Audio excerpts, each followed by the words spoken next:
right, go ahead and sit comfortably in your seat. Let your hands rest in your lap. Your feet on the floor and your back fairly upright. Let your head be balanced on your neck and shoulders. Your chin tucked in slightly and relax your shoulders as best as you can. Take 3 deep breaths to begin. In and out, in, out, and in and out. And go ahead now and just breathe normally.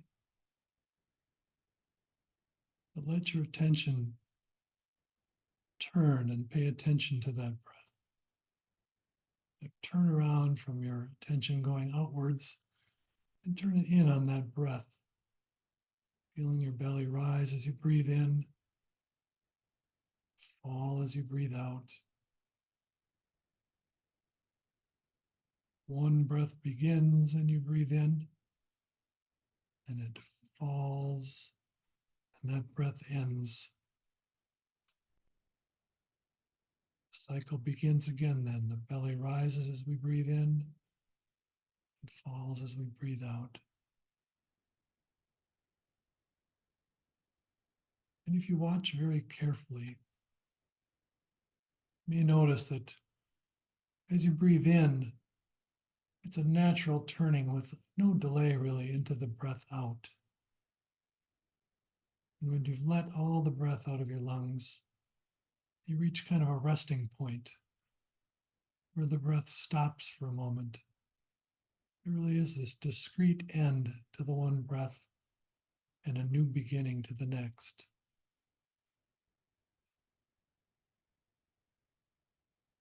So though our attention can give focus and continuity to it, each breath stands on its own, the beginning and end. One is not connected to the next, but breathing as a process continues. So you watch that breath, your belly rising as you breathe in, and falling as you breathe out. I'd like to look a little bit at physical pain again today. Really, any of the things we struggle with in this life. Several of us were just sharing that we have some physical problems of late. And one of our regular members is not able to be here because of some severe back pain. So we're partly offering this for him to listen to later. We'll also offer our thoughts and our attention and our care for him. From whatever comes from out of this, may it all go to Josh. May he feel well and happy.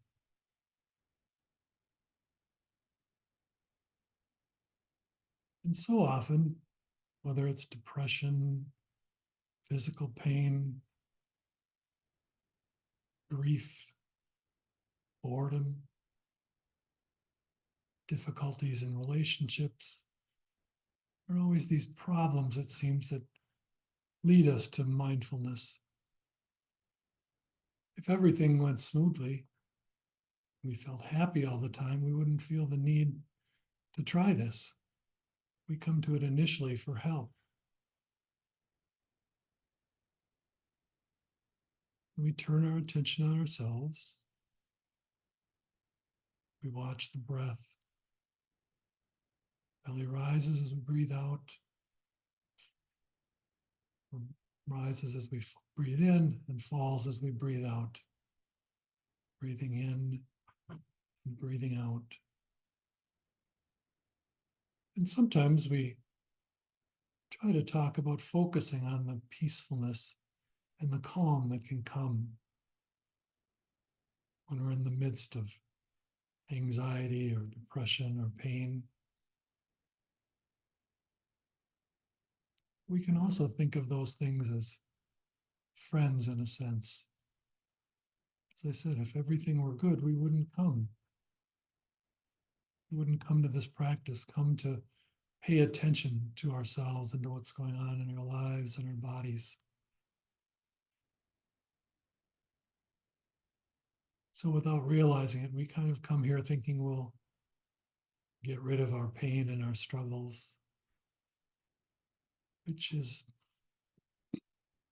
about as likely to happen as those of us who think we'll come here and we'll learn to stop thinking. So we'll be able to sit here in total quiet and silence, just breathing in peace and calm, breathing out frustration. In the same way that we find that thoughts still continue to bubble up. And what we have to learn instead is to not attach to them, to not judge them, to just let them come and go. Trying to stop them is just another way of trying to control them. It's the opposite of attachment. We either try and hang on to things that are pleasant or push away those things that are unpleasant.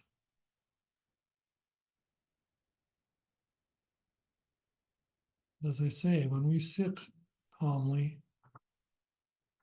because we have to come initially from that place of calmness and quiet, watching our breath, watching our belly rise, and we breathe in, fall as we breathe out. And we learn to not judge the thoughts. We learn to not judge even our breathing, to not think that was a good breath, that was a bad breath. This is an unpleasant thought I'm having, or I didn't pay very close attention to that last breath. I'll never be able to do this. We let go of all that judgment.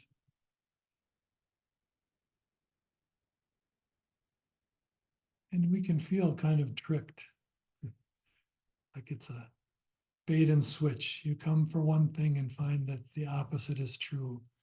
You come to stop thinking, you come to be able to look past your pains and suffering, and instead you find out that the way to deal with them is to look at them and accept them. So we accept our thoughts, good or bad. We watch how they arise and come to an end in the same way the breath does.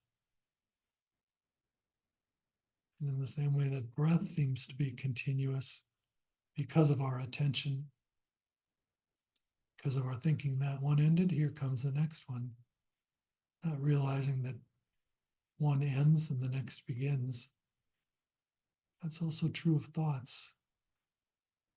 It's like breathing and breath is the function of the body. Thoughts are just a function of the mind, created and bubbling up from that mind. And so too are any of these things we struggle with. Pain, dissatisfaction, anger, difficulties with friends or family.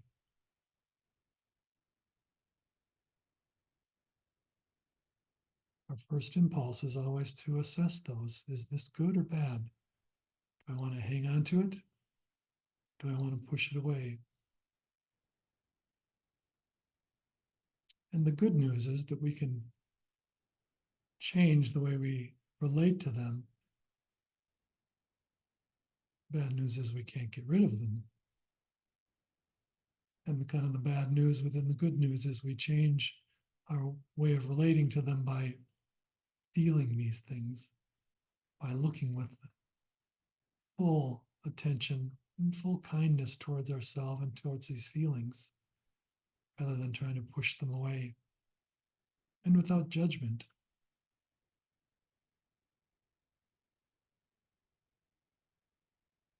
So it's necessary oftentimes to take the step back, in the same way we take a step back from our breath. Usually breath just comes and goes, rises and falls without our even being aware of it. And we choose in this practice to watch it, pay attention to it. And we choose to watch and pay attention to our thoughts and our struggles, our attachments, things we try to push away.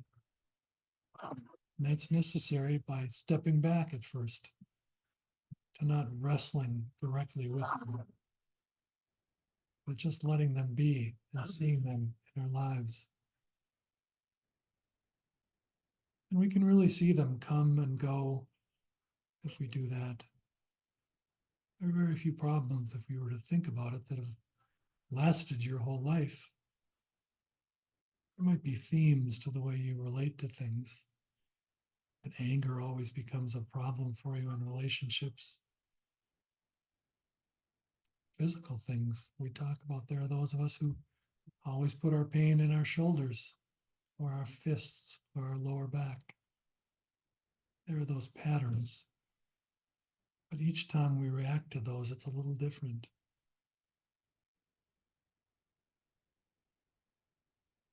And they're valuable to us for two reasons, not only because they set us on this path of working with ourselves without judgment, on this path of looking at things honestly and openly. They also set us on the path of looking without judgment and choosing not to push anything away. As I said at the beginning, we often wouldn't come to something like this if there weren't things we struggled with, things that made us feel sad or isolated, frustrated. And not only do they arise and show us in one way how we do push things away, but they can sometimes show us those themes. By leaning into them, by paying attention to them, we can find what are the problem areas where we always rub up against things in our lives.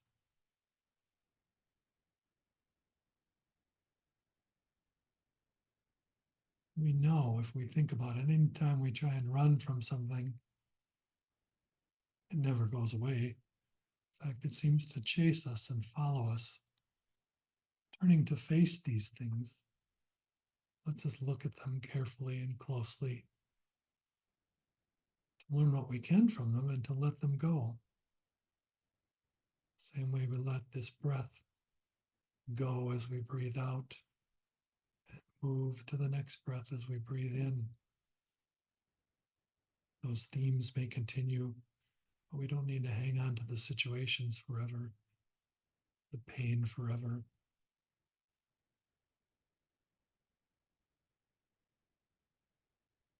Why those things that trouble us are real treasures as they reveal ourselves to ourselves. Let us see ourselves more clearly if we can look at them without judgment. And I heard an interesting description of this actual technique, or this actual practice of facing our troubles. This came from someone who's a martial artist and works with the Japanese sword techniques. And he talked about how you have to keep facing your fears and facing the things that you have the most difficulty with. Those are the things in a martial arts practice that you work on the hardest. Those things where you need to learn the most. And he said it's just as when a sword is being forged, you pound and pound on the anvil to turn that block of iron into a sharp blade. And if you do it when it's cold, you will shatter the steel. It has to be heated up in order to forge something different out of it. And he said, these things that we struggle with are that heat in our lives that let us sharpen our edges, that let us deal more completely with life. They give the heat to look at these things and change these things.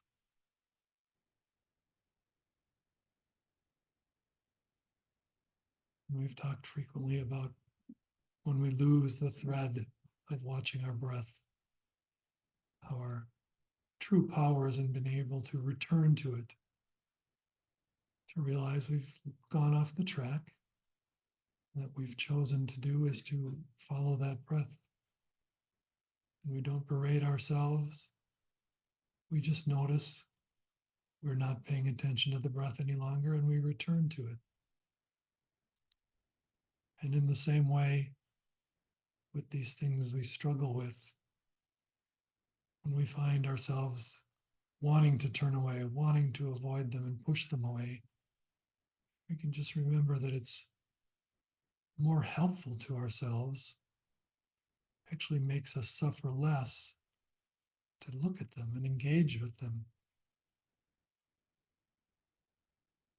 This fellow talked about doing it in martial arts, and I think of many years ago when my son was learning to play the guitar. I'd be in the room across the hallway from him listening. And he was determined. He wanted to learn to be good at the guitar. I'd hear him playing George Harrison's acoustic guitar fingerpicking on Blackbird by the Beatles. And he'd play it till he reached a point where he made a mistake and he couldn't get through that point. And he might work through that point a few times, and then he'd go back to the beginning and work through it again.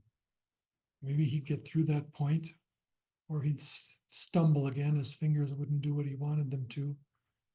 He'd work on it and go back to the beginning again. And then he'd go a little further. He'd get through that part he'd had struggles with and come to another difficult part where he lost the thread, as we can call it, in what we do here. And he'd continue that through the whole night until by a couple of nights later, he could play it perfectly. And that can be a model for us here too. Again, if we lose the thread, if we're doing well in dealing with anger with others, and then something comes up where we simply can't let go of the anger, we just want to run away from it or have our anger explode,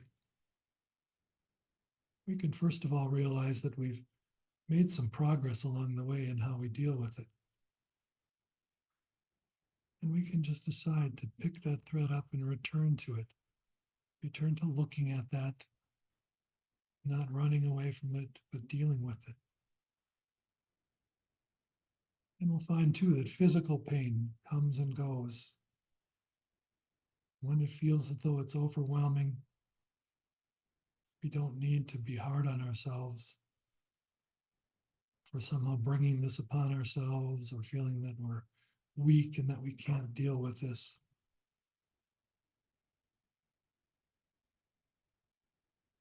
We can notice we've lost the thread and return to trying to face that pain without judgment, seeing if perhaps relaxing around the pain lessens its hold over us. Now, one last thing that I'm thinking I want to say. As I grew up, I learned one of my father's favorite things to say was, suffering builds character. And it was said with kind of that, buck up, quit complaining. I mean, one would hear that and almost think I should try and suffer then to build a better character. We don't need to seek out pain and suffering. It will come our way. It's part of being human. In the same way that thoughts are part of having a mind, pains, breath are part of having a body. But instead, we can vow to ourselves that we will face those things, not turn and run. We'll continue to look at them without judgment. And without judgment means not only letting go of judgment of having the pain in the first place, but if we have those moments where we just say, I'm so tired of this, that's all right too. That's simply part of who we are and what comes up out of this situation. And we can choose to make that another thing to accept and to look at and perhaps learn something new about ourselves. Perhaps the best thing we can learn is that we'll get frustrated and angry with ourselves, feeling we're failures, that we need to do better at letting go of these things. And we can let go of that too. Not blame or judge ourselves, but accept ourselves as we would any good friend who's going through the same thing.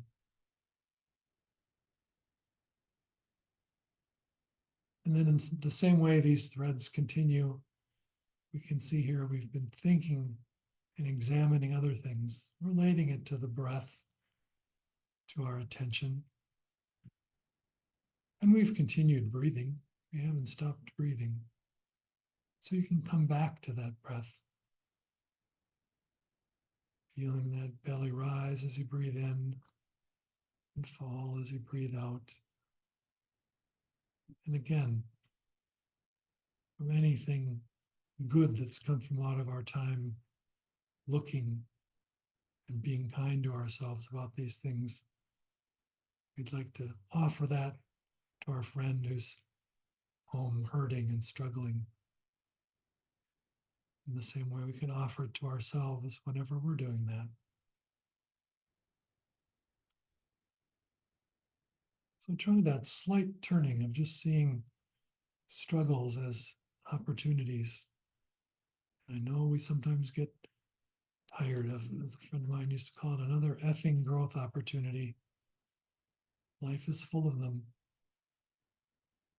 And sometimes we may be too overwhelmed to look at all of them, but we can choose one at a time as we do one breath at a time to look at them, feel them fully, and let them go.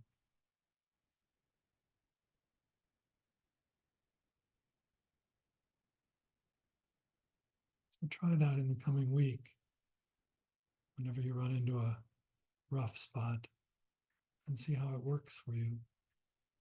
It's difficult at first, but you find, like anything else, you get easier at doing it.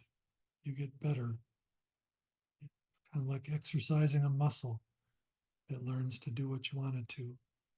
This muscle of looking, accepting, and leaning into things. So we'll take 3 deep breaths to end. When you're ready, open your eyes.